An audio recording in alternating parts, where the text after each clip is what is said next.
to Maryanne. Please confirm if Maryanne Parker is here. Yes, I'm here. Thank you. Okay, Maryanne Parker, thank you so much. Thank you so much. I just need to confirm you were already in the meeting. So Maryanne Parker is an exceptional etiquette and personal development coach. Uh, we can say that she's a trailblazer in the realm of transformational, and developmental change. Her remarkable journey is profound, and this is the reason why we have assigned this topic to her. She will be taking us on the topic Equip Yourself for the Journey, and how we can learn new skills, ask questions, get curious, identify and follow useful trends. I know that Maryanne is ready for us. She has a 3 minute session with us to just really, get talk about this topic in an expanded way so that we can build up our questions to her so we can go right into in depth to on how this can be valuable to us. Remember, this is a growth conference. So by the time she's done with her session, I can see everybody gets another level of growth in their life. So Maryanne, we are so excited. Please give a warm virtual applause to Maryanne Parker. She is the etiquette and personal development coach from the USA. Her profile, is quite extensive.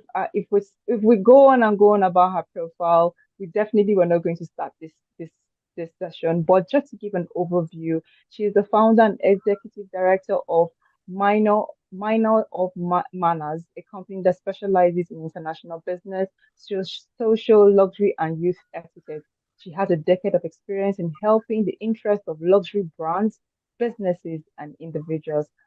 We are sure that we're in good hands because she says her methods are learned quickly by her students. So I'm very confident that with the 3 minutes and the Q&A, we're going to be explosive at the end of the day. So Maryanne, you have the floor and you have 3 minutes, to talk about your topic and then we'll take it on with our Q&A. Let me know if you're ready to begin. Thank you. Yes, I'm ready. Thank you so much. First of all, thank you so much for inviting me, Noella. Thank you to the moderators, to the facilitators, and thank you so much for everybody who is tuning in. A brief indication about myself. Why do I think that I might help people to innovate themselves and to launch themselves? This happened to me several times. I came to the United States 20 years ago as an immigrant, as a happily married young woman, full of positivity, faith, and hope to experience the American dream. In America, we're very transparent and very raw. However, about a year, everything was very difficult, very challenging. I end up being by myself with my two children, a toddler and an infant at the time. So I had to find a job, maintain a job, learn a lot of skills down the line. However, I came here with my degree in accounting. I worked throughout in many years in the corporate world. However, the recession struck in 2008, and I decided, because recessions are those black swans that we all know from the books, that they change the trajectory of the world. And the recession back then was very beneficial for me. So I changed my directory into the housing market. So I started dealing with real estate. I still had my full-time job, but I wanted to bring additional income to my portfolio. So I started working with real estate. The most difficult transition was when I started the coaching industry, because I was an accountant who became a coach in etiquette. The reason why I changed the fields was because I've noticed that soft skills are much more dominant in any kind of deal, in any kind of job opportunities, in any kind of networking events. And the most important thing, that they're very simple techniques that always worked for me. So the first one was why we're in a position that we want to reinvent ourselves. Why are we at crossroads? We have to really have this clear vision. We have to have the clarity, because sometimes we want to reinvent ourselves because of peer pressure, because of parents, because of our spouse. The only reason why we're not happy with ourselves and we're at crossroads is because we need the growth. And I've noticed I worked with Tony Robbins. I've been at many events. As a matter of fact, I shared the stage with Martha Stewart, and everybody says the same thing. Even if they're very high in their professional career, if you don't grow, you cannot really retain your happiness. And this can affect you in many ways. So the first thing is start. What is your vision? You need the clarity, why you are there. The second thing that really worked for me was what should we do to move forward? The most important thing I think is that we're here to achieve our full potential. So if you don't achieve your full potential, you'll never be happy. So you need to gain certain knowledge, certain skills down the line to be able to implement it for your future success. And the third element that is very crucial, how to navigate the future. You need to maintain these strategies, and you need to move forward. You need to keep going because you need to keep the momentum. And when I mentioned about the black swan theory, I don't know how many people are aware of that. Because I want to go back to the old techniques. I want for all of us to start reading books again and to gain knowledge from people that have a proven success, because the internet drowning all of us. This is the book, and I'm not getting any royalties from that, so this is some kind of a suggestion. Those big events affect us in a very profound way, and this happened to us in 2020. Unfortunately, I don't see any silver lining in this, because 2020 was a very dramatic, very brutal, very morbid pandemic. The only good thing probably we can see is that 2020 is going into the history book. We're part of the history, and we just from here, we can move forward and to do the best possible, not just for us, but for the humanity. And I'm very happy to be here today. I agree with Noelle 100%. Is men, women, we are all in the same direction. And 2024 is going to be a phenomenal year. Thank you.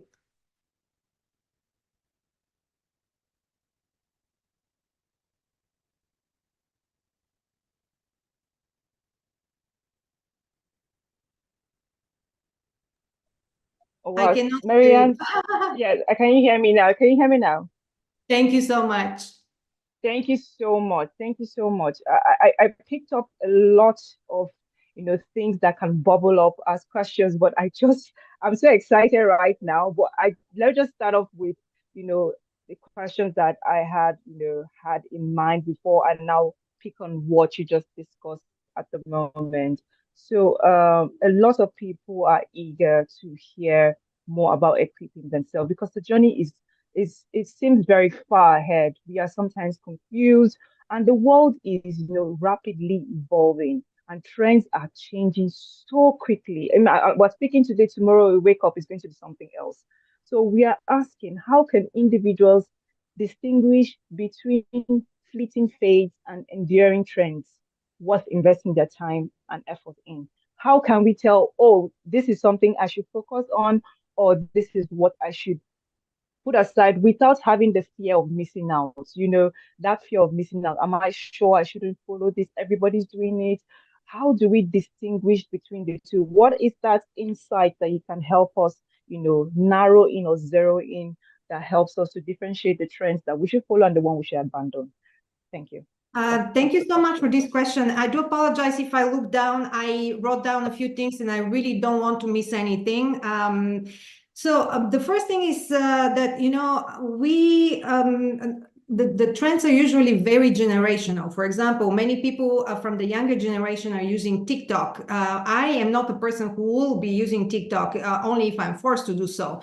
However, we always have to remember that those platforms are borrowed platforms. And if you listen to different experts, they will let you know that you always have to have something tangible, because in some countries, if you have a YouTube content, they have restrictions and your content might not be even aired. So pay attention to those trends, because I don't know if you remember the Clubhouse era. This was during the pandemic. We had the Clubhouse. I don't know how many of you are part of the Clubhouse. However, for me, this was a complete yes, for me, it was a complete waste of time, because I didn't really grasp the concept. They were saying, okay, maybe Paris Hilton will come in the room, or maybe Grant Cardone will come in the room. So which tells me that I have to wait the entire day just because some celebrity is going to come in, and I'm wasting my time. So don't follow through trends just because they're popular here and there. I personally, 100% this year, 2024, I'm going back to a regular trends that were very popular back in the day. I'm going back into reading and learning from experts that have proven techniques, because now they reinvent the knowledge. One of the best marketers in the world, in my opinion, and I want to share with the audience because I think that I read all of his books, is Dan Kennedy. This is what he indicates. Sometimes we go into a direction and following certain trends, but there is something that is much more old-fashioned that actually works. And the reason why it works is because this path is empty. No one is going there any longer. For example, in my career and in my work, I work with very intriguing people. I choose to send a thank you note. Those are very basic, very small, very, just basic knowledge and basic common sense. So, no, but common sense is not always common, right? So if I send a Yes, thank you sure. note, this is the very outdated element. I still use it, and I get a very high profile clients because they remember the personal touch. I don't know if this Okay, answers thank you. your question, but be careful with trends. Good question. Don't go blindly, because you might waste a lot of time. Time. Okay, thank you so much, Maryanne, for that. What I picked up from the question is be mindful of trends, hold on to what has worked in the past, reinvent it, and get personalized. Always stay personalized. No matter the trend, always remember that your personal connections weighs more than any trend out there. So we are saying get personalized. Everyone, make sure that you follow the TikTok, you your YouTube, whatever it is. The bottom line is that ensure you engage one-on-one with the people who bring the most value. Great, great. Thank Exactly. you so much for that insight. We're moving on to the next. And I know when you gave us an insight of your topic, you shared your own personal experience on how you moved from here to here. You had nothing. You came from an accounting background and you had to switch all of a sudden to coaching, which was a bit alien to you. Well, we are also asking, I like to be very specific because someone can pick up on one thing and like, oh, I want to start doing this thing. Maryanne did it and it worked for her. How are you able to navigate the vast landscape of skills and knowledge available to you? And what strategies did you employ to identify which skills were the most valuable for your personal and professional development? I know this you have a lot of insight because you literally switched your career from accounting to coaching. So how did you make that decision to say, oh, I'm going to do this? What skill set in accounting helped you in coaching, and how do you marry the two to make for you to become the expert you are today? Because a lot of people are confused, how to switch roles and skills at this point. So help us, give us a little bit of insight. That's also a great question. Thank you. In America, we always talk about work ethic. Your work ethic is your number one friend, because I don't believe in working smart, working hard. You always have to work hard. Everybody who makes it in business, they work smart and hard. For me, the most important element was that I actually included my accounting techniques and accounting skills when I launched my own business, even the career and the business with the real estate, because you always need finance. So I had to I combined both. However, you need to jump. You can be scared to make changes. I am not advocating for people to take a very traumatic risk. However, I don't believe in calculated risk. If the risk is calculated, then there is no risk. You have to jump, and you There have to is. be confident that you are definitely going to achieve something better. Because don't contract about finance. You know, we always need more money and more money and more money, and many people save. That's a very wrong technique in 2024. We're not living back in the day 30 years ago, because the money are eaten by the banks and all those things. So invest in yourself. You need to invest in yourself, take risks, and work very hard. Okay, thank you for that. What I drew from that is work ethics. I know that whatever ethics you have here can help you in that industry. As long as you know what to do, you show up and you do it diligently, you're going to excel in any industry. So everyone pick up the word ethics. Work ethics is key here for, learning new skills. Once you have the right ethics, you can learn any skill sets. Excellent, great. So the next one we're moving on, we're asking you, how can individuals foster a mindset that embrace the continuous pursuit of new knowledge and skills, especially their comfort zone? Like, there's a lot and a lot to do. How do you say narrow in, as in just turn off the noise and say, I need to do this more than this other one? And how do I know I'm making the best decision for myself to narrow in on this? Are there any specific habits, or practices that facilitate, this type of approach in long-term learning and to identify trends? So what are those habits? Can you pick up on one or two or three so that we can highlight them and the audience can pick up on it? Thank you. Actually, I even made a list for the audience, and I'm going to share it very quickly in the end, in the next maybe 1 or 2 minutes. For me, the most important thing is don't sleep deprive yourself, because sometimes, and I know that sounds very, very bizarre. Probably this is the last thing that you might think about, but worked for me, because before, back in the day, I was working myself almost to death. I was sleeping 4 hours per day for 24 hours, and actually is not beneficial for you. Don't deprive yourself from sleep. Wake up very early, because you need to schedule your day properly. Have achieve the small goals, on a daily basis. Don't always look far away what is going to happen 5 years from now. You know what? After the pandemic, we don't even have a 5-year plan any longer, because we don't know what's happening tomorrow. And unfortunately, that's why we're so united this time, because the pandemic was so sudden and so crucial and so scary, because no one knew.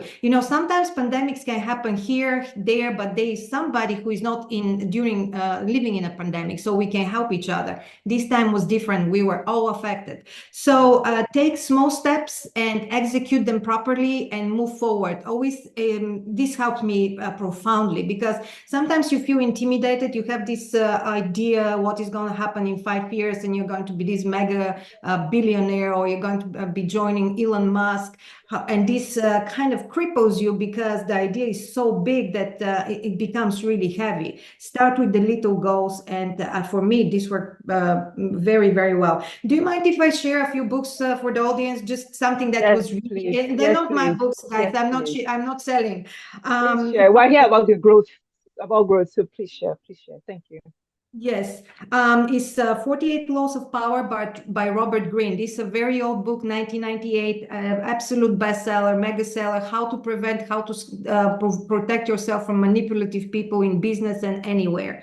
The other one is Never Split the Difference by Chris Voss. This gentleman, he was one of the best negotiators for kidnapping victims.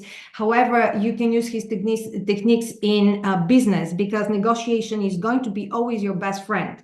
The third one is Atomic Habits. Everything is by James Clear. Anything you do, even if it's just to fix your bed in the morning, or just whatever it is, helps to build the momentum for your day and for your future. The fourth one, you might be surprised, is Hustle Hardest, Hustle Smarter by 50 Cent, because I know that the rap culture might be, for many people, might be very different. However, the rap culture teaches us a lot of things in terms of, because some of them became really high-profile business people.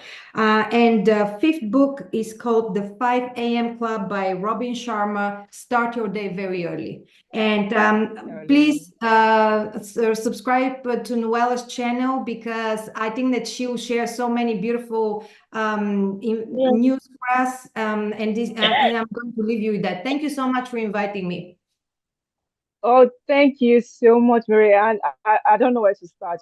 I told everybody at the beginning that we should expect value, but you are taking us through school. These are the things that people will pay millions and millions and thousands of dollars, to hear the strategies, the habits that takes you from this level to this level. I like the books you suggested for us. They are just wide, far apart, but they single down to one thing: how to grow yourself in every aspect. Negotiation, remove yourself from manipulation, tell yourself, see how to hustle in this type of way, how to wake up early. I agree with you about sleep. Sleep is essential to us. When we sleep well, we wake up active and ready to, make the best decisions when we're not sleep deprived. So you just, gave us a lot of nuggets within a short period that can actually change people's lives. I hope by the next 1 year, when we converge again, people say, "Oh, what Maryanne said changed my life. I bought this book and I can't believe what it did for me." And I'm sure a lot of people who have joined this conference will really appreciate your insight. So,